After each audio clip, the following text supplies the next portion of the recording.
오늘부터는 계시록 10장에 대해서 이제 말씀드립니다. 천사와 작은 책에 대해서 기록해 놓은 게 계시록 10장인데, 다시 한번 말하면 이 책은 순교자들에 대한 설명이죠.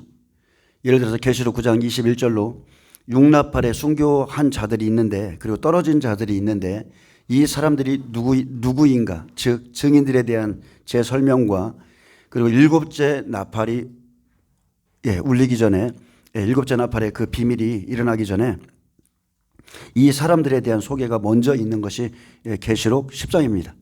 전 3년 반을 마치고 나서, 그리고 일곱째 나팔, 그때 부활과 휴거고, 그리고 예비처 가는 사건이 있고, 그 이후에 대접 재앙이 시작되는데, 그 가운데서 가장 큰 중추적인 역할을 하는 하나님의 증인들에 대한 설명이 10장 11장이에요. 그렇게 들으시기 바랍니다. 자, 증인들이 준비한 말씀이 뭔가? 입에서는 달고 배에서는 쓴 말씀이죠. 자, 그리고 이 책을 누가 갖다 줘요?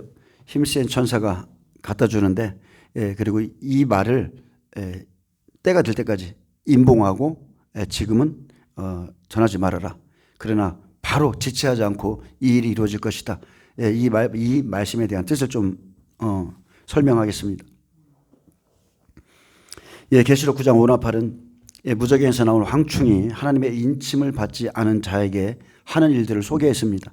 정갈이 쏘는 것과 같은 고통, 죽고 싶어도 죽음이 피해가는 그 시련과 고난이 믿음의 60배들에게 있을 것을 이제 5나팔에 살펴봤고요. 또 계시록 9장 13절에서 21절엔 여섯째 나팔은 근년 월일시에 증인들이 순교하고 우상 숭배로 떨어진 자에 대해서만 기록해놨습니다. 3분의 1의 순교자가 있다는 것만 기록했지 이들이 누구인가에 대해서는 설명하지 않았습니다. 계시록 9장 20절은 백배일지라도 금은동 목석의 우상에게 경배하고 우상 숭배로 떨어지는 자가 있습니다. 60배도 마찬가지죠.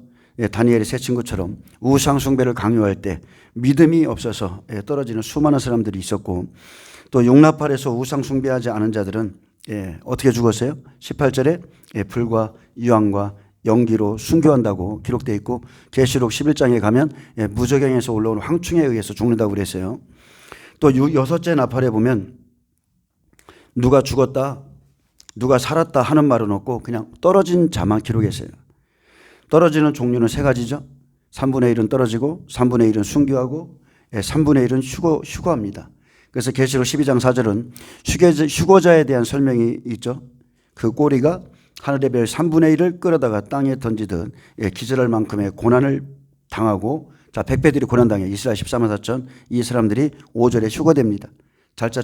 장차 철장으로 만국을 다스릴 남자, 그 아이 이스라엘 14만 4천만이 여러분 휴거됩니다.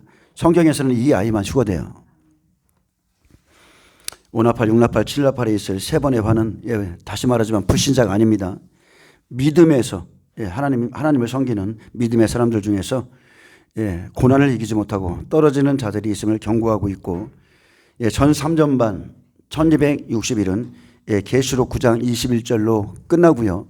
그리고 이 사람들, 하나님의 권세를 받고 복음을 전하는 이 사람들에 대한 기록은 10장과 11장 잘 기록되어 있습니다. 자, 이 순교자들을 계시록 10장, 11장에 기록하고 있는데, 계시록 10장 1절부터 6절까지, 자, 이 부분은 주석에 나온 내용과 또 성경으로 깨달은 말씀이 조금 상충되는 부분이 있지만, 자, 6절까지는 자, 후 3년 반에 있을 대접 심판은, 자, 마지막 7나팔이, 일곱째 나팔이 지나고 나면, 자, 지체하지 않고 이루어질 것이라고 설명합니다. 여기에는 75일 공간이 들어있어요. 자, 계시록 10장에 후 3년 반을 기록하지 않고 16장 1절부터 실제 후 3년 반 대접재앙의 일이 기록되어 있습니다. 10장과 11장은 증인에 대한 설명, 재설명인데, 증인, 순교자, 그들이 이렇게 말씀을 준비했고 또 사역하고 죽었음을 10장, 11장에 기록해 놨습니다. 그리고 12장은 휴거자 이스라엘 14만 4천 산자들의 휴거에 대해서 재설명했고요. 거기에는 예비처 가는 사람들과 남은 자손까지 잘 기록해 놨습니다. 그리고 13장은 짐승장이죠. 바다에서 나온 짐승, 땅에서 올라오는 짐승, 거짓 선자에 대해서 소개하고, 이 사람들은 두 증인을 죽인 자들이죠. 전 3년 반에 활동했던 그 짐승들을 설명하고 또 14장, 15장에 가면 남은 자손 30배 추수에 대해서 쭉 설명합니다. 그래서 땅의 알곡은 하나도 없이 다 거두어들이고 그러면 계시록 16장에 대접재앙의 심판이 시작됩니다. 아멘. 말이 빠른가요? 예. 계시록 10장에서 15장은 자, 7나팔 75일 공간 후 3년 반 환란을 감해주는 75일 공간에 있을 일입니다. 계시록 9장 13절에서 21절에 전 3년 반이 끝나고 바로 대접재앙을 쏟아야 되는데 자, 예수님의 말씀 그대로예요. 75일을 감해주는 시간이 있습니다. 후 3년 반 적그리스도가 세워지고 바로 대접재앙에 들어가면 100배라도 견딜 수가 없습니다. 구원받을 육체가 없다고 그랬어요. 그래서 대접재앙을 잠시 멈춰놓고 추수하고 다시 쏟는데 하나님이 예수님께서 감해주는 시간은 75일입니다. 다니엘서 12장 11절에 보면 자, 전 3년 반 1260일 마치면 다니엘서 12장 11절에 보면 1290일을 지나 그러죠. 또 12절에 보면 1335일까지 이르는 그 사람은 복이 있다 그랬어요. 그래서 30일 지나고 또 45일 지나면 75일입니다. 이 시간까지가 환란을 감해주는 시간이고 그래서 42달 대접 재앙 중에 75일 대접 재앙을 감할 때 이때 죽은 자의 부활과 그리고 살아있는 자의 휴거가 있고 또 소활성에 있던 자들이 하나님이 예비하신 예비체로 들어가는 사건이 또 계시록 12장 6절과 14절에 기록되어 있고요. 또 45일 공간에선 그러니까 1260일에서 1290일이죠. 1335일이죠. 그때까지 45일 그 공간에선 30배 남은 자손의 추수가 있고 그들이 순교하고 낙원에 들어갑니다. 계시록 10장 15장에 이 모든 일을 기록하고 그리고 16장에 이제 대접재앙에 쏟습니다.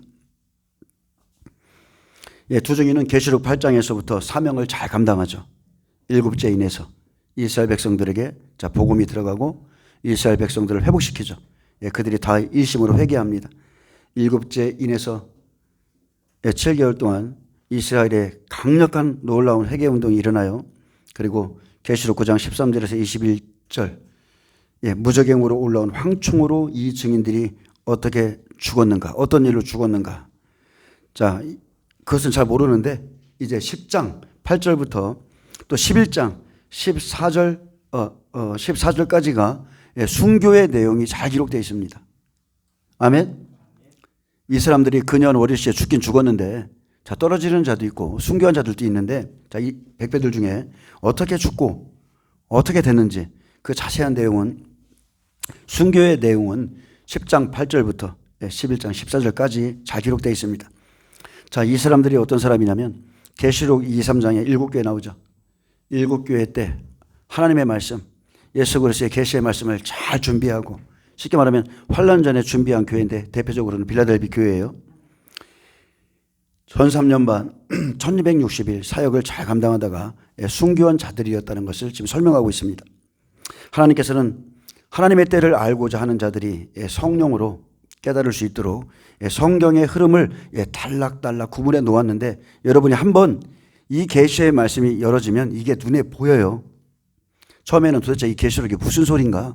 왜 이런 순서로 기록해 놓으셨는가 하는데 몇 번 듣다 보면 말씀이 이게 그냥 풀어집니다. 눈에 이렇게 돌아가요. 성경의 흐름은 정확하게 진짜 너무너무 이렇게 잘 단락단락 하나님 해놓으셨어요. 계시록 9장 21절로 전 3년 반 6째 나팔이 다 마쳤습니다. 그럼 1260일 마쳐요. 계시록 10장 1절에서 6절 후 3년 반에 있을 심판을 말씀하십니다. 그 안에 있는 물건들 있죠. 물건들. 그러면서 말씀하시면서 이것은 지체하지 않을 것이라 하셨고 그 심판은 7절에서 일곱째 천사가 소리내는 날, 즉 마지막 일곱째 나팔이 지나고 나면 하나님의 그 비밀이 이루어지고 나면 반드시 이루어질 것이라고 설명하고 있습니다. 그래서 계시록 10장은 일곱째 나팔을 불기 전에 순교자들에 대한 증인들에 대한 재설명, 다시 한번 설명하는 거예요. 그래서 증인들은 반드시 순교할 때 순교해야 됩니다.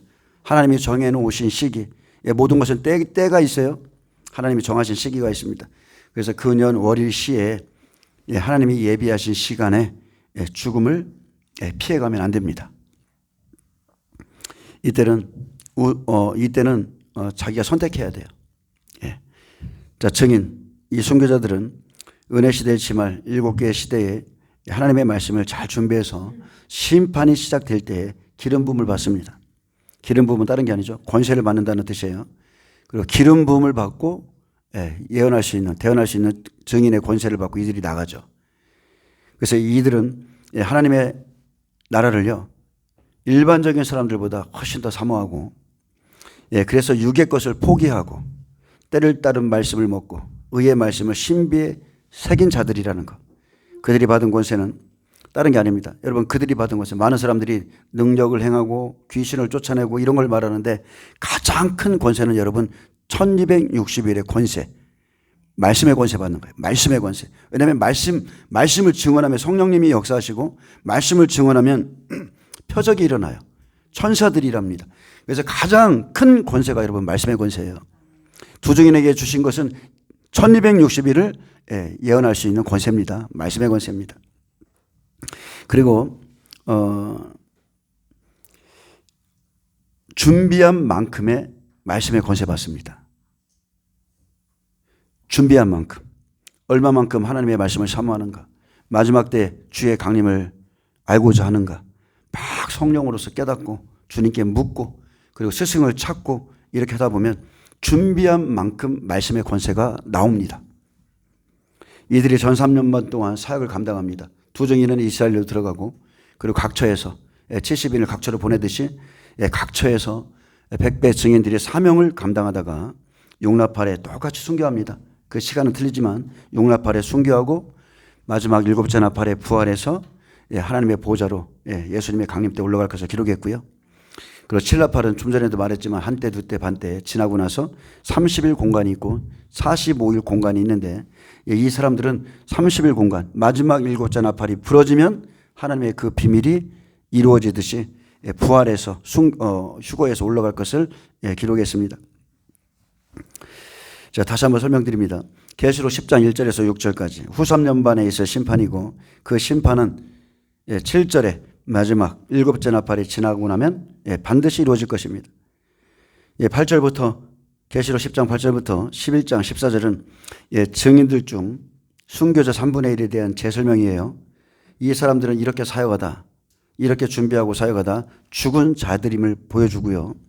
후 3년반 대접장은 계시록 16장 1절부터 기록하셨고 12장은 휴거자에 대한 재설명, 또 13장은 증인들과 두 증인을 죽인 전 3년 만의 증인들을 소개하고 있고 14장과 15장은 믿음의 30배 추수를 다 설명합니다. 그래서 계시록 9장 13절에서 21절을 끝으로 바로 전 3년 반이 마치면 대접재앙으로 바로 들어가야 되는데 42달 대접재앙 중에 75일의 시간을 감해 주신다는 거. 아멘.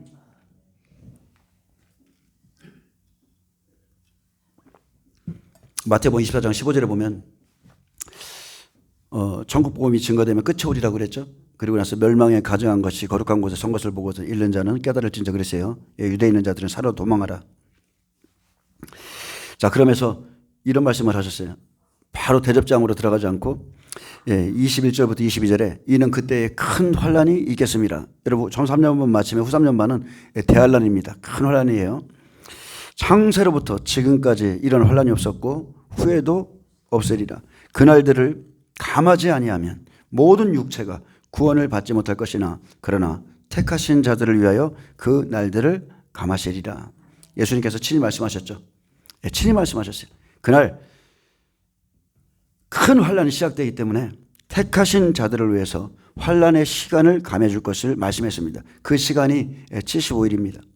성경은 명확한 진리를 창세기부터 계시록을 통해서 다 진리를 제시하고 있는데 죽은 자들이 먼저 부활에 돼 100배 순교자들이 첫째 부활에 일어나고요.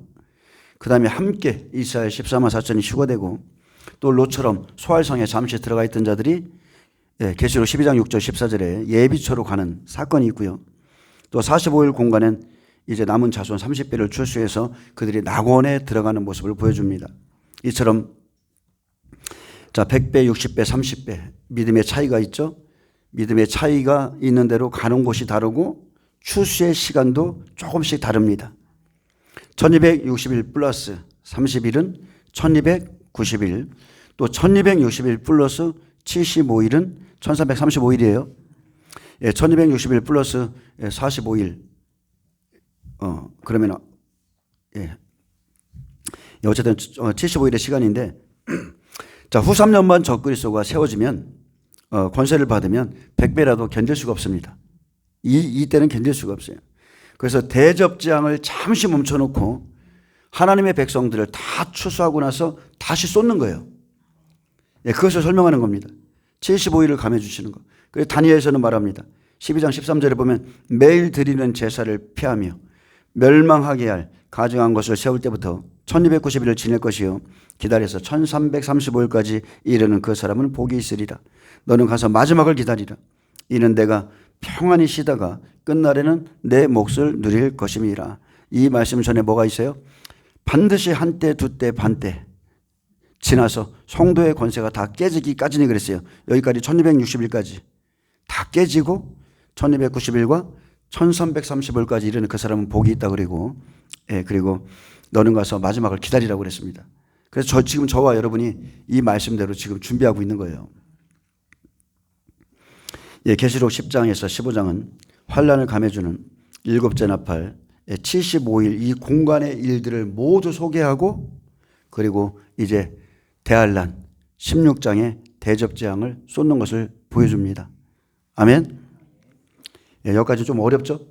자, 그러면 창세기로 좀 돌아가서 창세기 6, 7장에 보면 환란 속에 있을 혼란을 미리 지금 보여주셨는데 창세기 6장은 은혜시대 끝자락의 모습이죠. 하나님의 아들과 사람의 딸이 육신이 됩니다. 종과 성도가 함께 다 타락하는 거예요. 육신이 됐다는 것은 왜 육신이 됩니까? 그들의 에큐메니칼 운동, 종교 통합, 종교 연합 운동, 자 이런 것들로 다 타락해요. 그래서 하나님의 영이 그들을 떠나실 것을 말씀합니다. 하나님의 아들들과 사람의 딸들에게서 다 떠날 것을 말씀하고 그들의 날은 몇 년이요?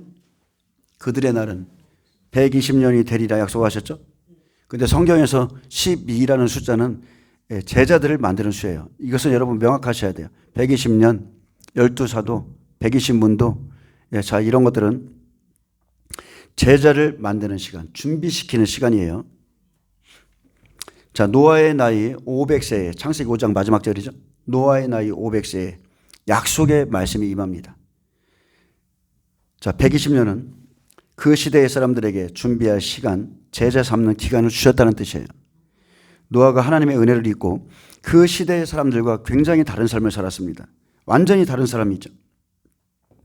노아에게 주신 은혜는 단순하지만 아주 특별합니다. 그 시대의 사람들이 홍수가 나서 다 멸하기까지 먹고 입고 마시고 시집가고 장가들었는데 노아는 경고의 말씀으로 이 시간 동안 방주를 짓는 은혜를 받았고 그리고 계속적으로 심판이 있을 것이라는 의의 복음을 전했다는 거예요. 이 두 가지가 노아가 받은 은혜입니다. 종말을 준비하는 은혜, 방주를 만드는 것과 의의 복음, 계속해서 주의 심판이 곧 임할 것이다. 자, 선포하는 거죠. 창세기 5장 32절에 보면 노아가 500세 된 후에 셈과 함과 야벳을 낳습니다. 몇 살에 나요? 500세. 그러면 창세기 7장에 자 6장을 건너뛰고 7장에 보면 600세 홍수가 내리죠. 그러면 방주를 짓는 실제 기간은 몇 년이에요? 이것만 봐도 100년이죠. 100세입니다. 100년이에요. 100년 정도예요. 더욱이 여러분 생각해 보세요. 여기에 뭐가 추가되냐면 며느리들이 추가돼요. 그러면은 노아의 자녀들이 자라나야죠. 그래서 며느리들이 얻을 시간을 계산하면 자 우리도 한 20살은 돼야 결혼하잖아요. 그렇게 따지면 학자들이 말하는 게 120년이라고 말씀하셨지만 실제 그들이 준비한 시간은 7, 80년이라는 거예요. 아멘. 이해되시죠? 7, 80년 정도였을 것이라고 추측해요. 노아가 500세에 셈, 함, 야벳을 낳았고 그의 며느리들을 맞아야 되고 함께 방주를 짓는 시간이 그 정도 될 거라고 그렇게 말합니다. 그래서 이 말씀은 마지막 때의 말씀과 연관이 돼요. 마태복음 24장 32절에서 34절에 무화과나무의 비유를 배우라. 그러면서 말씀하셨죠. 내가 진실로 너에게 이르노니 이 세대가 지나가기 전에 이 일이 다 일어나리라. 이 말씀과 여러분 똑같다는 거예요. 7, 80년. 아멘. 창세기는 마지막 때에 모든 것을 지금 그림자로서 보여주는 거예요. 노아의 가족은 모든 식구들이 참 진짜 놀라운 은혜를 받았어요. 모두 방주를 짓는 은혜를 받았고 또 잣나무로 지은 고페르나무로 지은 그 방주 안에 물이 들어오지 못하게 역청을 바르는 것은 우리 시대에 있을 모형이죠. 노아의 방주는 믿음의 방주입니다. 한 번도 본 적이 없는 그 홍수, 비를 대비해서 역청을 배 안팎으로 바르듯이 저와 여러분도 마찬가지입니다. 마지막 시대를 사는 저와 여러분도 믿음으로 경고를 받아서, 말씀의 경고를 받아서 믿음의 지금 우리가 지금 말씀의 방주를 짓고 또 우리 안에도 지금 역청을 바르죠. 진리의 말씀으로 세상의 물, 거짓된 교훈들이 들어오지 못하도록 우리가 준비하는 겁니다. 계속 우리 안에 역청을 바르면서 우리를 미혹하는 말들이죠. 다른 복음, 다른 영, 다른 예수. 계속 그러면서 너희들이 지금 잘못 가고 있어. 너희들은 잘못됐어. 이런 말씀 가운데서 우리가 지금 계속 싸움에서 준비하는 것이고 계시록 1장 8절은 말합니다. 나는 알파와 오메가요. 이제도 있고 전에도 있었고 장차 올 자요 전능한 자라. 이게 예수님이세요. 계시록 21장 6절은 말합니다. 나는 알파와 오메가요. 처음과 마지막이라. 예수님은 태초부터 계신 말씀이시죠. 처음부터 말씀하신 분이에요. 그래서 마지막 때 똑같습니다. 말씀에 붙어 있는 자가 장차 올 예수님을 맞이합니다. 오직 말씀. 여러분은 지금 노아처럼 이렇게 보이는 방주져요? 아니잖아요. 말씀의 방주 짓는 거예요. 말씀으로써 이 시대에 이런 일이 있을 것이다. 앞으로 기근이 들 것이고 우상에게 경배하는 사건과 짐승의 패를 받은 자들은 지옥 불못에 들어갈 것이다. 마지막 때 경고의 그 말씀을 주셨기 때문에 그걸 받지 않도록, 짐승의 패를 받지 않도록, 기근의 때에 먹을 것이 없어서 표를 받을 수밖에 없는, 우리가 그걸 지금 준비하는 거예요.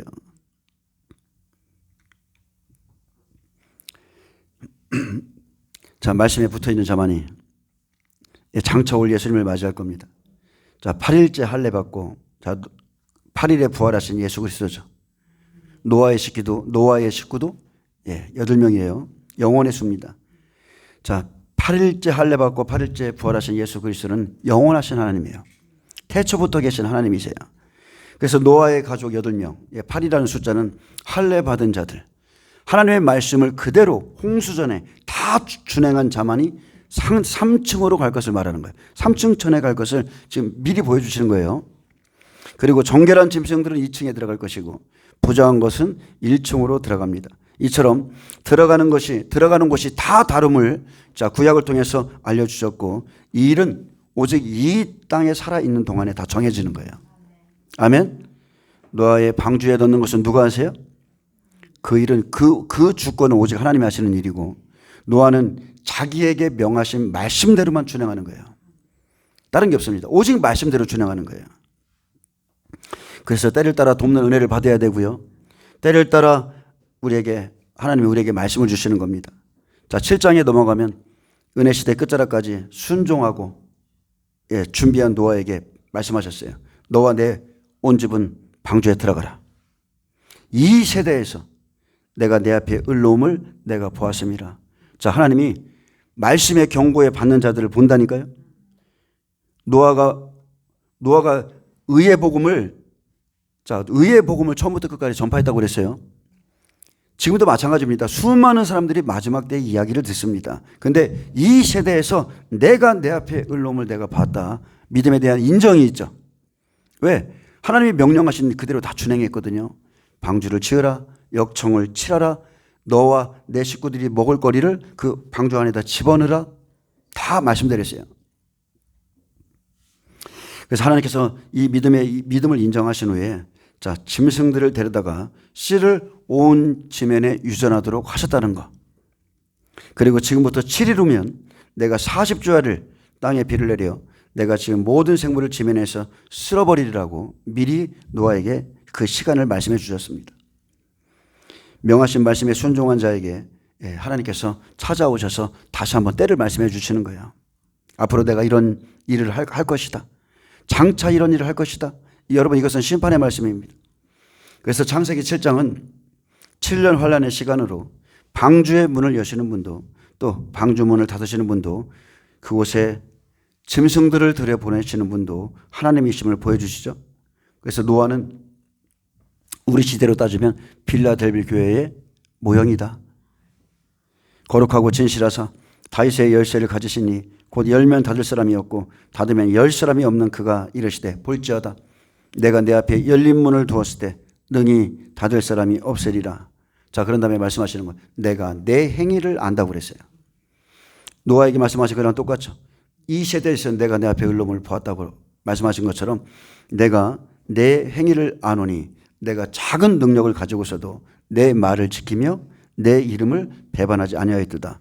내가 나의 인내의 말씀을 지켰은즉 내가 또한 너를 지켜 시험의 때에 너를 지켜주리니. 면하게 한다는 뜻이 아니에요. 이는 장차 온 세상에 임하여 땅에 거하는 자들을 시험할 때라. 노아의 때랑 똑같습니다. 똑같아요. 이 구절을 끌어다가 시골을 갖다 붙이고 그 사람들은 완전히 잘못된 거예요. 영혼 다 죽이는 겁니다. 준비하셔야 돼요. 준비. 온 세상에 임하여 땅에 거하는 자들을 시험할 때 계시록 5나팔, 6나팔, 7나팔 땅에 사는 자들에게 화가 있으리라. 땅에 거하는 자들을 3번 시험한다니까요. 믿는 자들 가운데 땅에 거하는 자들이 다 떨어집니다. 자, 150일 환란이죠. 이 환란을 마치면 75일 물을 감해주는 게 노아의 방주에 나와 있어요. 그리고 그 방주에 나오면 새하늘 새 땅 천년 왕국에 들어가서 생육하고 번성합니다. 이사야 46장 10절은 말합니다. 내가 시초부터 태초부터 종말을 알리며 아직 이루지 아니한 일을 예적부터 보이고 이르기를 나의 뜻이 설 것이니 내가 나의 모든 기뻐하는 것을 이루리라 하였노라.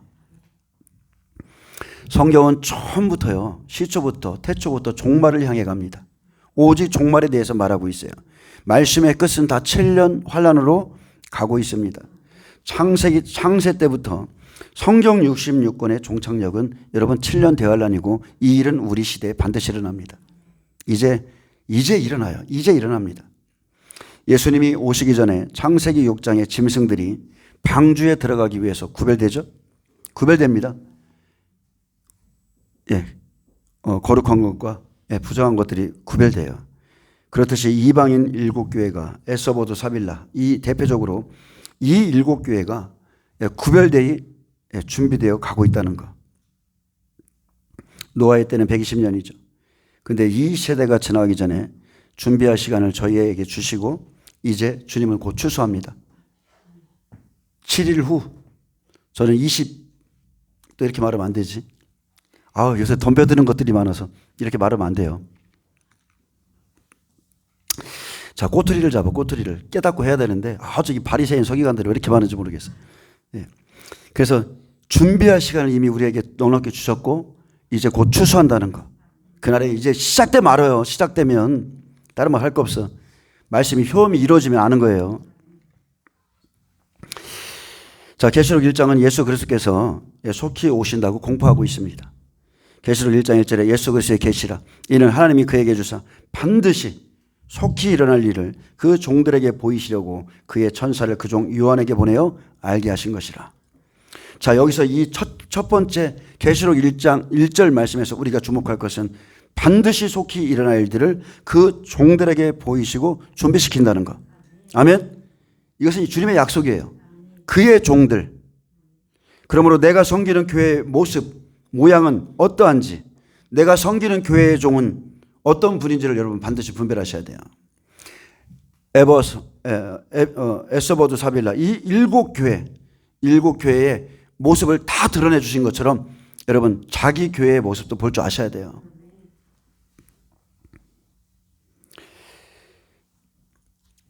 우리가 노아처럼 하나님의 말씀을 힘들지만 다 준행해 나가는 것은 다른 게 아니에요.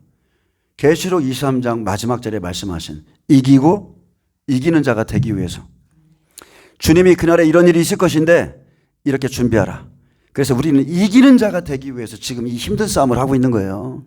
남들이 쉬고 평안하다, 안전하다. 요새 봄에 얼마나 좋아요? 놀러 가기 딱 좋아. 나 요새 참치 사러 가다니 바빠요.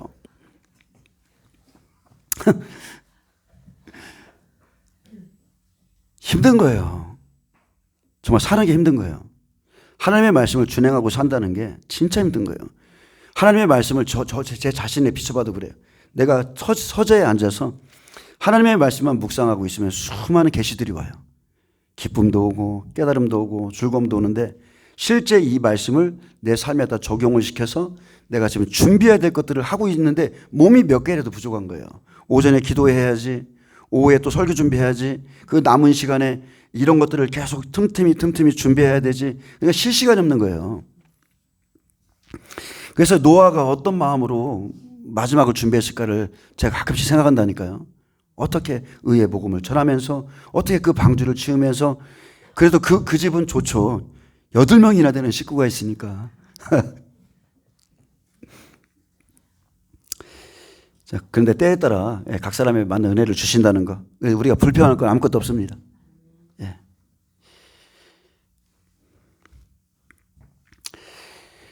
자, 우리는 이기고 이기는 자가 되기 위해서 준비하고요. 하나님이 7교회 말씀하시는 것 중에 원하시는 건 딱 하나예요. 오직 하나님은 이기는 자만을 원합니다. 이기는 자. 다른 말 할 게 없습니다. 떨어진 자들은 말할 게 없어요. 말할 게 없어요. 내가 예전에 이랬는데 지금은 이렇습니다. 말할 게 없어요. 오직 이기는 자. 이기고 또 이기려고 하더라. 이기는 자가 돼야 돼. 그래서 그러므로 믿음은요, 끈기가 있어야 되고, 믿음은 반드시 인내가 있어야 되고, 의리가 있어야 돼요. 하나님에 대한 의리. 아멘? 그 탤런트 중에 누구죠? 의리 하시는 분. 김보성. 그분이 교회 다니시더라고요. 집사님이시고, 이렇게 안내도 하시고 그러는데, TV 프로에 나와가지고, 뭐를 이렇게 하시다가 그 쇼츠를 좀 봤는데, 갑자기 급하니까 저 을리 오줌 좀 넣고 오면 안 되겠습니까? 이렇게 말씀하시더라고. 처음부터 끝까지 그분은 을리야. 제가 봤을 때 그분 하나님에 대한 을리가 있으실 것 같아요. 정말로. 예, 여러분 믿음에는 정말 을리가 있어야 돼요. 변치 않는 마음으로 끝까지 주님을 신뢰하고 따라가는 거. 여러분 이게 믿음입니다. 끝까지 견디기 위해서 우리는 말씀하신 대로 다 준행합니다. 말씀하신 대로.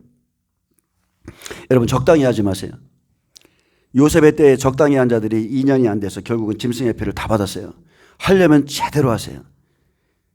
자기 자신의 영혼, 자기 가족의 영혼을 위해서 이 양이 믿어지려면 확실히 믿으시고 안 할 거면 하지 말고 차라리 그렇게 해야지. 조금 이렇게 하는 둥 마는 둥 결국은 어쩔 수 없어요. 그 사람들은. 우리 하나님이 어떤 분이세요? 1년이 지나고서 다 표를 받는 게 아니라 2년이 지나고. 왜 그렇습니까? 처음에 7년 기근이 들으면요, 첫 해는 먹을 것들이 있어요. 그리고 조금 준비한 것으로, 예를 들어서 첫 해는 내가 좀 준비한 거를 일단은 보류하고 급한 대로 그때는 준비해서 때를 넘길 수 있습니다. 그런데 하나님이 정하신 시간이 2년이 지나면 못 넘길 거라는 거예요. 그렇게 준비해서는 못 넘긴다는 거예요. 그래서 준비할 것은 확실히 준비하세요. 자, 계시록 10장 보겠습니다. 자, 순교자에 대한 계시록 9장에서 죽은 그 순교자에 대한 설명이 들어있죠. 하나님의 약속을 가진 천사가 하늘에서 내려오는 장면이 보여집니다.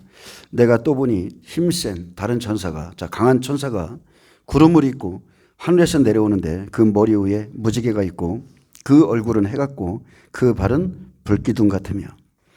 자, 본장에 보면 6째 나팔에서 7째 나팔 재앙에 들어가기에 앞서서 강한 천사와 또 작은 책에 대한 환상이 나오고 이것을 보여주죠. 계시록 7장이 6째 재앙이 끝난 후에 7째 인의 재앙, 즉 7 나팔 재앙이 시작되기 전에 그 준비 과정으로 삽입되어 있었던 것처럼, 그죠? 6째 나팔, 6째 인 마치고 바로 7째 인이 나오는 게 아니라 계시록 7장 보면은 순교자들이 나오죠. 휴거자들이 나와요. 이스라엘 14만 4천이 나와요. 이렇게 삽입되어 있었던 것처럼 10장과 11장은 6째 나팔과 7째 나팔 재앙세에 있을 일을 삽입시켜서 우리에게 어떤 정보들을 지금 제공해 주고 있는 거예요.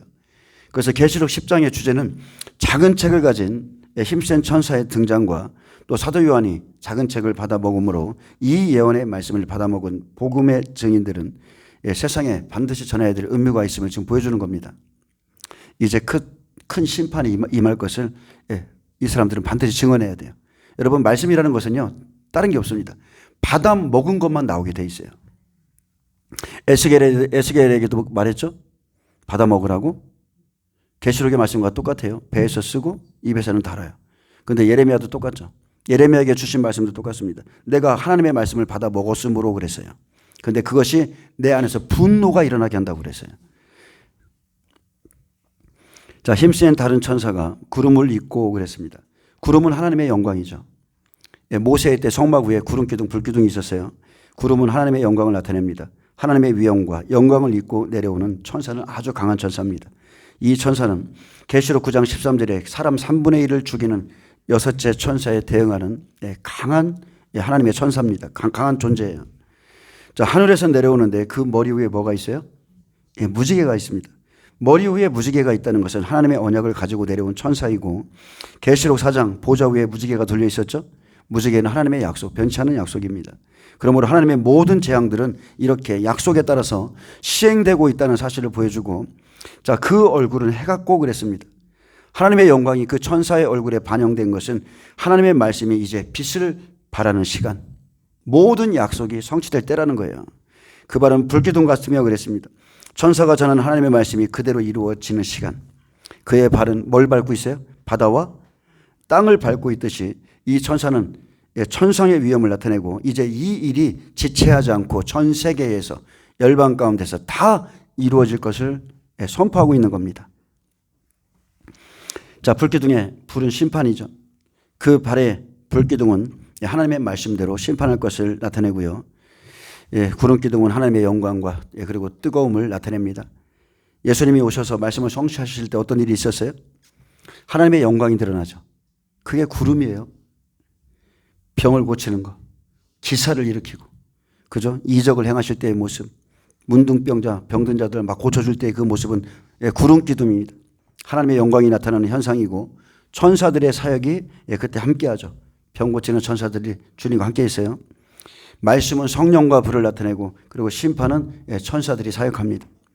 모세를 통해서 성막 위에 불기둥, 구름기둥을 그림자로 보이셨고, 실체이신 예수님이 이 땅에 오시면 이 사역을 시작하는 것을 보여주죠. 누가복음 24장 44절에도 내가 너희와 함께 있을 때에 너에게 말한 바 곧 모세의 율법과 또 선지자의 글과 시편에 나를 가리켜 기록된 모든 것이 이루어져야 하리라 한 말이 이것이라 했습니다. 누가복음 4장 18절에도 보면, 자, 하나님의 영광은 이렇게 나타납니다. 주의 성령이 내게 임하셨으니 이는 가난한 자에게 복음을 전하게 하시려고 내게 기름을 부으시고, 복음을 전파하기 위해서는 반드시 여러분 하나님이 기름 붓습니다. 기름을 부으시는 하나님이시니. 그래서 여러분 제가 가끔가다 안수해 드리지만 어떤 사람들에게는 특별하게 기름이 들어가는 사람들이 있어요. 기름 부음이. 어떤 사람에게는 지금 불이 필요하고 어떤 사람에게는 막 기름 부음이 들어갑니다. 근데 복음을 전하게 하시려고 기름을 부으시고 나를 보내서, 자, 기름 부음 안에 뭐가 있어요? 포로된 자에게 자유를. 아멘. 돌파가 일어납니다. 기름 부음이 임하면 여러분 깨지고 돌파하는 역사가 일어나고, 눈먼 자에게 다시 보게 함을 전파하며 눌린 자를 자유롭게 하고, 아멘. 주의 은혜의 해를 전파하게 하심이라 이렇게 말했습니다. 여러분, 이 말씀이 여러분에게 오늘 응하기를 축복합니다. 모세오경 구약은 다 예수님 이야기죠. 창세기 여인의 후손으로 오실 예수님을 증언하고, 출애굽기 유월절 어린 양 예수, 레위기 속죄의 제물 되시는 예수님, 민수기 자 반석의 생수 되신 예수님이죠. 요한복음 4장 그 사마리아 여인처럼 생수가 터질 것이라고 말했어요. 신명기 선지자이신 예수님에 대해서 증거하고 있죠. 나와 같은 선지자 하나가 일어날 거라고 그랬어요. 아멘. 자, 2절에 보겠습니다. 그 손에는 펴놓인 작은 두루마리를 들고 그 오른발은 바다를 밟고 왼발은 땅을 밟고, 자, 여기에 보면 그 손에 펴놓인 작은 책을 들고 있다고 그랬어요. 작은 책은 심판의 책이며 또 계시록을 말합니다. 여기서 작은 책이 펴져 있다는 것은 그 책 안에 담겨있는 예언의 말씀이 이제 계시되고 성취되어야 한다는 것을 보여주죠. 계시록 5장 1절에 임봉한 책과는 아주 좋은 대조를 이루고 있습니다. 그래서 천사가 든 작은 책은 하나님의 언약, 무지개 약속의 빛을 발하는, 즉 모든 약속이 최종적으로 이루어지는 성취의 책이라는 거예요. 이 책은 모든 약속의 마침이 됩니다. 아멘. 성경에 수많은 예언과 수많은 약속이 있지만 이 책은 모든 약속의 마침이 돼요. 그리고 이 장면은 에스겔 2장 9절에서 3장 3절까지의 내용이 배경이 된 것입니다. 에스겔이 말씀을 받아먹는 장면이 나오죠. 또 그곳에서도 에스겔은 하나님으로부터 두루마리를 먹으라는 명령을 받았습니다. 또 예레미야 15장 15절에 17절에 보면 예레미야가 기도 가운데 고백하는 장면이 있어요. 이 책에는 하나님의 분노가 담겨 있다는 거예요. 그래서 이 책을 먹으면 자기도 모르게 내 안에 하나님의 분노가 일어나요. 미가가 그랬나요? 내가 하나님의 영으로 충만해져서 이스라엘의 죄를 낱낱이 알리겠다고. 하나님의 영으로 충만해져서 나는 주의 이름으로 일컬음을 받는 자라. 내가 주의 말씀을 얻어 먹었사오니 주의 말씀은 내게 기쁨과 내 마음의 즐거움이오나. 입에선 타나 이제 배에서 쓰는 일이 생기겠죠. 내가 기뻐하는 자의 모임 가운데 앉지 아니하며 즐거워하지도 아니하고 주의 손에 붙들려 홀로 앉아싸우니 이는 주께서 분노로 내게 채우셨음이라 그랬습니다. 은혜 시대 때의 말씀을 먹으면 내 안에 평안, 기쁨, 즐거움, 사랑으로 가득 차요. 근데 마지막 심판의 때의 말씀을 받아 먹으면 나도 모르게 하나님의 분노가 내 안에서 나와요. 특히나 하나님을 섬긴다 하면서 여전히 죄를 짓고 여전히 돌이키지 않고 여전히 다른 길로 가는 사람들을 보면 모르겠어요. 제 안에서도 그런 분노가 솟구쳐요. 왜냐하면 심판이 기다리고 있거든요. 돌이키지 않는 자에게는 심판이 있어요. 주께서 분노로 내게 채우셨다고 그랬습니다. 주의 말씀을 얻어먹을 때는 정말로 기쁨이었어요. 작은 책은 장차 일어날 하나님의 심판의 내용을 담고 있습니다. 특히나 10장 1절에서 6절은 후 3년 만에 일어날 심판의 내용을 담고 있습니다.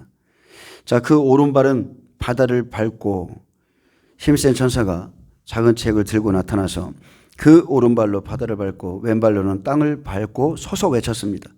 여기서 땅과 바다는 전 세계를 의미하고요. 이 재앙은 전 세계에 걸쳐 이제 영향력을 미칩니다. 바다는 세상이에요. 계시록 13장에 보면 짐승이 나온 곳이 바다, 짐승이 나온 곳이 또 땅이에요. 그래서 바다와 땅에 재앙이 있습니다. 하나님은 이 시기에 세상을 밟고 심판하시는 거예요. 이스라엘 백성 애굽에서 400년, 또 말라기 선지자 이후 또 로마에서 400년, 또 이 시대는 어때요? 지금 이 마지막 시대, 먹고 입고 마시고 여전히 육체의 본성으로 사는 이 세상의 풍조가 여기가 애굽인 거예요. 아멘. 마지막에 애굽을 심판합니다. 소돔 성과 같고 애국과 같다고 그랬어요. 자, 왼발은 어딜 밟아요? 예, 땅을 밟습니다. 땅이라는 건 다른 게 아니에요. 땅은 믿는 자 중에서 땅에 속한 자들, 그들을 말하는 겁니다. 5나팔, 6나팔, 7나팔의 재앙은 땅에 사는 자들에게 화가 있으리라고 그랬어요. 땅에 속한 자, 땅에 사는 자들에게 화가 있습니다. 이 사람들은 믿는 자라니까요. 근데 양이 아니라 염소와 같은 사람들, 외식하는 사람들, 겉과 속이 틀린 사람들, 하나님을 입으로만 사랑하는 사람들, 행위는 없는 사람들, 말로만 사랑하는 사람들, 이 사람들이 다 염소입니다. 우리가 언제 죽게 하지 않았나이까? 안 했어. 이 사람들은 행위가 없다니까요. 염소는 단 한마디로 말하면 자기 고집대로 사는 사람이에요. 말씀을 들어도 변하는 거 아무것도 없습니다. 하나님의 말씀 안 따라요. 여전히 자기 고집이 우상이 돼서 자기 고집대로 가고요. 양은 어떻습니까? 예수님이 말씀한 대로 양은 그 목자의 음성을 따라가는 자예요. 하나님이 말씀하시면, 어린 양이 말씀하시면 어디든지 따라가는 자가 양이에요. 예, 염소와 양은 이렇게 딱 바뀝니다. 이렇게 하나님이 딱 구별하세요. 너 이쪽으로 가. 이렇게 하나님이 하신다니까. 그래서 계시록은 다른 책이 아닙니다. 베드로 사도가 말했죠. 하나님의 집에서 심판할 때가 시작되었나니 복음의 의인이 겨우 구원을 받으면 믿지 아니하는 자들, 그리고 순종치 않은 자들이 설 곳은 없다고 그랬어요. 계시록은 다른 게 아닙니다. 믿는 자들 중에서 쉽게 말하면 하나님의 백성들에게 경고하고 있죠. 나 예수는 교회를 위해서 이것들을 기록하게 하셨다고 그래서 경고하게 하셨다고 그랬어요. 그래서 땅에 속한 자를 심판하는 책이에요. 분명히 하나님의 백성인데 하늘에 속한 자가 아니라 여전히 땅을 사랑하고 땅에 속한 자들, 그 사람들을 이 땅에 남겨놓고 심판하는 것 책입니다. 계시록 10장 1절에서 2절 하나님의 천사가 언약의 말씀을 가지고 이 땅에 내려오는데 이 언약의 말씀은 다른 게 아니에요. 기록된 계시록의 말씀입니다. 이 책은요 세상과 외식하는 자를 심판하는 책이에요. 세상에 속한 자와 하나님의 백성 가운데 외식하는 자들을 심판하는 책입니다. 언약의 말씀대로 측량하는 천사가 내려와서 하늘에 속한 자와 땅에 있는 자를 측량합니다. 베드로 사도는 말했어요. 믿음의 마지막은 결국 곧 영혼의 구원을 받음이라 이렇게 말했습니다. 그렇게 여러분 봉사, 구제, 그 어떤 또 특히나 사역자들은 사역보다도 나의 구원에 힘쓰셔야 돼요. 마지막의 결국은 여러분 영혼의 구원이에요. 여러분이 봉사하고 뭐 사역하고 이렇게 하다가 하나님의 뜻은 내버려 두고 그런 일만 하다가 여러분 다 지옥 갈 수 있어요. 우리가 밥 퍼주려고 이 땅에서 지금 우리가 부름받았습니까? 노숙자들에게 밥 퍼주는 일이 대단한 것처럼 보여서 우리가 그렇게 부름받았어요? 착각하고 있는 거예요. 도덕과 선행과 천국 가는 길은 완전히 다른 길이에요. 말씀대로 말씀을 듣고 말씀대로 행하는 자만이 천국 가요. 하나님의 백성은 그런 걸로 천국 가는 존재가 아니라는 거예요.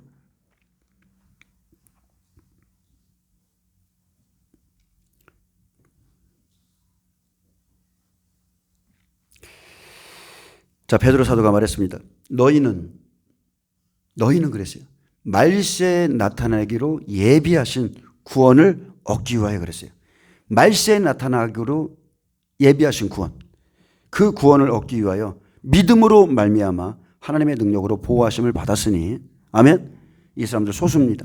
그러므로 너희가 여러 가지 시험으로 말미암아 근심하지 않을 수 없으나 오히려 크게 기뻐하고 너희 믿음의 확실함은 불로 연단하여도 없어질 금보다 더 귀하여 예수 그리스도께서 나타나실 때에 칭찬과 영광과 존귀를 얻게 할 것이라고 말했습니다. 아멘.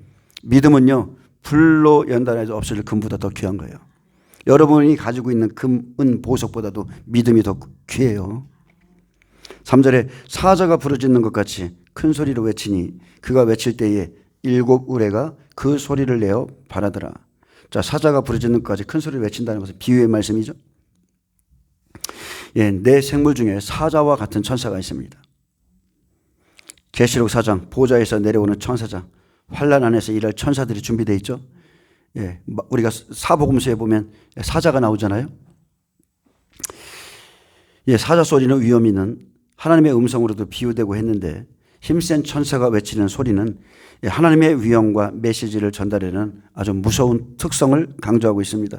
여기서 힘세다는 것은 헬라어 이스키로스입니다. 몹시 사납다는 거예요. 강력한, 더 강한, 유력한, 자, 용감한이란 뜻인데 세례 요한도 동일한 단어를 예수님께 썼습니다. 나보다 능력이 많으신 이가 오시나니 나는 그의 신발끈을 풀기도 감당하지 못하겠느라고 자, 오실 예수님을 증언했어요. 나보다 강하시다는 거예요. 예수님은 성령과 불로 세례를 베푸시는 분. 그분은 불을 던지러 오신 분이에요. 천사라도 여러분 힘의 차이가 있습니다. 능력의 차이, 계급의 차이가 있어요. 하나님의 보좌 앞에서 섬기는 천사들이 있고 여러분 차이가 있습니다. 자, 그가 외칠 때 7 우레가 천사를 통해서 자, 하나님의 말씀을 선포합니다. 힘센 천사가 외치는 말씀이 완전한 하나님의 말씀이기에 7 우레가 그 소리를 내어서 전파하죠. 여기서 우레는 헬라어로 브론테입니다. 천둥, 우레. 자, 포효하다는 뜻이에요. 그래서 그 소리를 내어 말하더라. 자, 전파하다, 말하다는 뜻인데 7 우레의 소리는 다른 게 아니라 자, 후3년반에서 심판의 말씀이에요. 7 우레가 말하는 거. 근데 그거 기록하지 말라고 그러죠. 그들이 외치는 말씀은 하나님의 말씀입니다. 알곡과 쭉정이를 가르는 말씀. 전 3년반이 마치면 바로 심판해야 되는데 대접재앙의 말씀인데 7 우레가 말한 것을 잠시 임봉하고 기록하지 말라 했습니다. 4절에 7 우레가 말을 할 때에 내가 기록하려고 하다가 곧 들으니 하늘에서 소리가 나서 말하기를 7 우레가 말한 것을 임봉하고 기록하지 말라 하더라. 자, 왜 이렇게 말했어요? 7 우레가 말한 것을 자, 숨기고 기록하지 말라.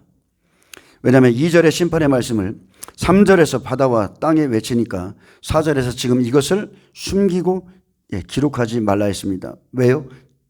아직 때가 되지 않았기에. 요한에게 말한 것을 인봉하라 했어요. 하나님께서 기록하지 말라 감추인 내용은 계시록 10장에서 후 3년 반을 심판할 대접의 말씀, 즉 물건들에 대한 말씀이에요. 물건들. 하늘의 그 가운데 거하는 물건, 땅과 그 가운데 거하는 물건, 바다와 그 가운데 대하는 물건들. 물건은 생명이 없는 사람들을 말하는 거예요.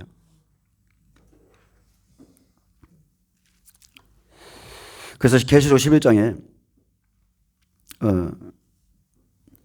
계시록 10장에서 후 3년 반을 심판할 대접의 말씀이고 11장에 복음의 증인들에 대한 소개가 재설명이 들어가야 되기 때문에 이 사람들이 누구인지부터 설명을 해야 돼요.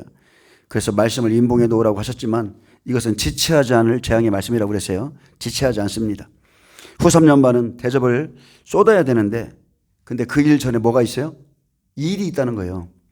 바로 쏟아야 되는데 그 일 이전에 증인들 반드시 첫째 부활에 일어나야 되고 그리고 휴거가 일어나야 되고 60배들이 예비처로 들어가는 일이 있어야 되고 또 30배 순교로서 낙원에 가야 되는데 대접을 바로 쏟으면 이 심판의 말씀을 쏟으면 구원할 수 없기 때문에 후 3년 반 말씀을 기록하지 말고 잠시 인봉해 놓으라고 한 겁니다.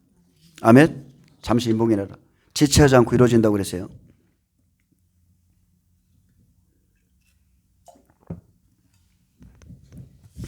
내가 본 바 바다와 땅을 밟고 서 있는 천사가 하늘을 향하여 오른손을 들고 세세토록 살아계시니 곧 하늘과 그 가운데 있는 물건이며 땅과 그 가운데 있는 물건이며 바다와 그 가운데 있는 물건을 창조하신 이를 가리켜 맹세하여 이르되 지체하지 아니하리니. 하나님은 물건이 있다는 거예요. 물건. 지체하지 않겠다고 그러셨어요. 바다와 땅을 밟고 서 있는 천사는 심판의 말씀을 가진 천사입니다. 아주 힘센 천사예요. 그가 오른손을 들고 하나님께 맹세함으로 이제 종말의 임박성을 강조하고 있죠. 다니엘서의 세마포를 입은 이가 세세토록 살아계시는 이에게 맹세하는 모습과 똑같습니다. 세세토록 살아계시는 이는 죽음의 위협에 처한 성도들에게 또 영원한 생명을 주실 유일하신 분이 하나님이시라는 사실과 또 하나님의 계시의 말씀을 받고 지키는 자, 이기는 자에게 영원한 생명을 주실 분임을 시사하고 있습니다. 하나님은 하늘과 땅 그리고 바다와 그 가운데 있는 모든 것을 창조하신 창조주이심으로 종말의 구속과 심판을 행하시는 분이시고 분명하게 약속하신 것을 지체하지 않으십니다.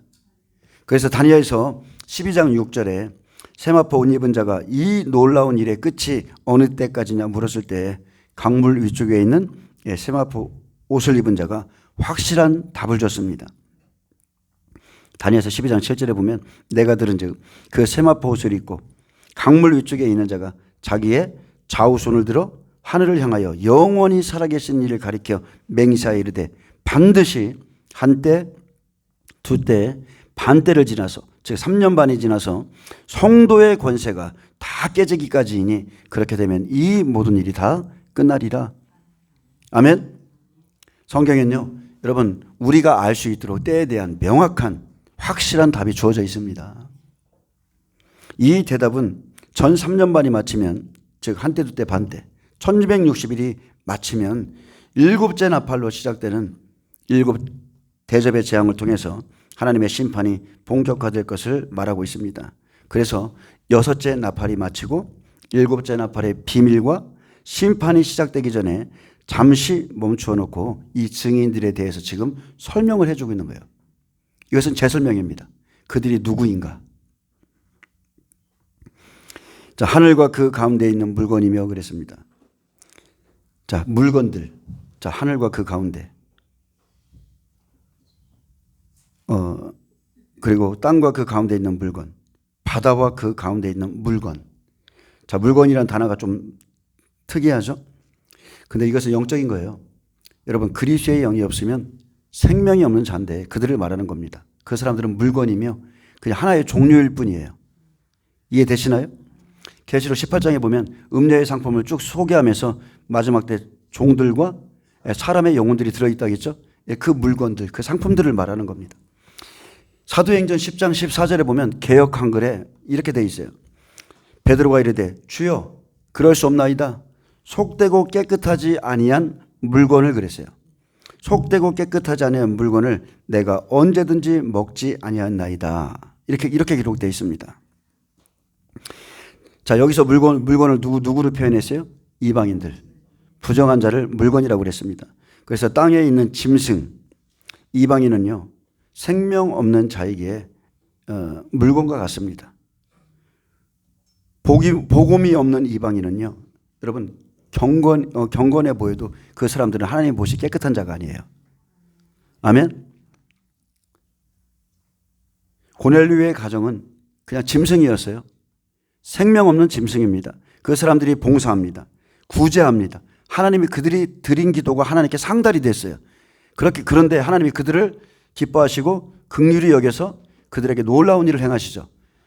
베드로가 가기까지 이 사람들은 부정한 짐승들일 뿐이에요.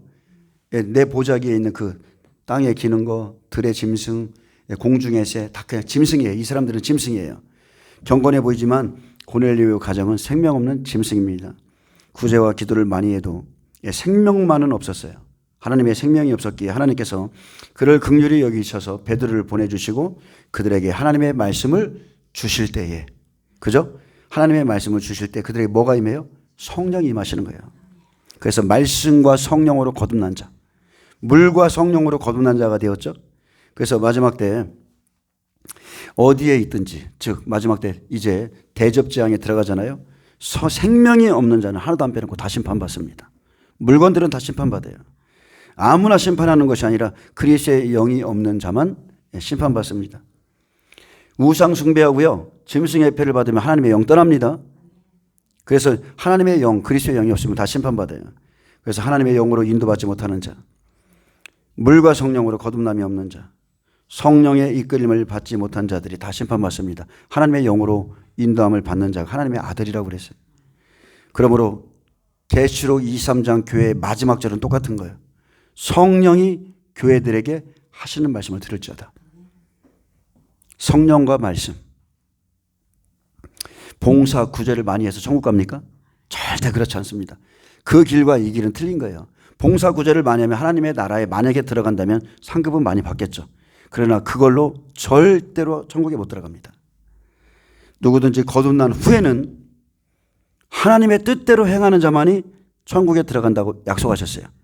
누구든지 내 아버지의 뜻대로 행하는 자만 들어간다고 했어요. 물건은 다 심판받습니다. 마지막 때 음녀의 상품이 된 자들 다 심판받습니다. 짐승의 표를 받은 자, 먹고 살기 위해서 우상에게 경배하는 자, 마지막에 다 심판받습니다. 그들이 물건입니다. 그래서 저와 여러분은 온전하신 하나님의 일곱 영으로 충만하셔야 돼요. 그리고 그분의 영으로 우리가 날마다 인도받아야 됩니다. 하나님의 영에 대해서는 이사야 11장 2절에 잘 나타나 있죠. 그 이후에 여호와의 영, 곧 지혜와 총명의 영이요, 모략과 권능의 영이요, 지식과 여호와를 경외하는 영이 강림하신다고 그랬어요. 또 일곱 영은 자식을 양육하시듯 자녀들에게 하나님께서 자신을 계시하는 모양이 틀려요. 하주의 성 아들구 그랬죠. 그 사람의 영적인 상태에 따라서 하나님이 아들을 대하듯이 주님의 영이 그 사람을 인도해 가듯이 막 이렇게 틀려요. 그래서 일곱 영이 또 있습니다. 자, 하나님의 영, 창조주죠. 주의 영, 주의 영으로 인도함을 받았죠. 빌립 집사가. 예수의 영, 예수의 영은 뭐예요? 그분의 영이 오셔서 우리를 구원하시는 거예요. 그리고 성령은 가르치고 생각나게 하시고 우리로 하여금 성령이 교회들에게 하시는 말씀 들으라. 우리를 깨닫게 하시는 성령. 아멘. 그분은 진리세요.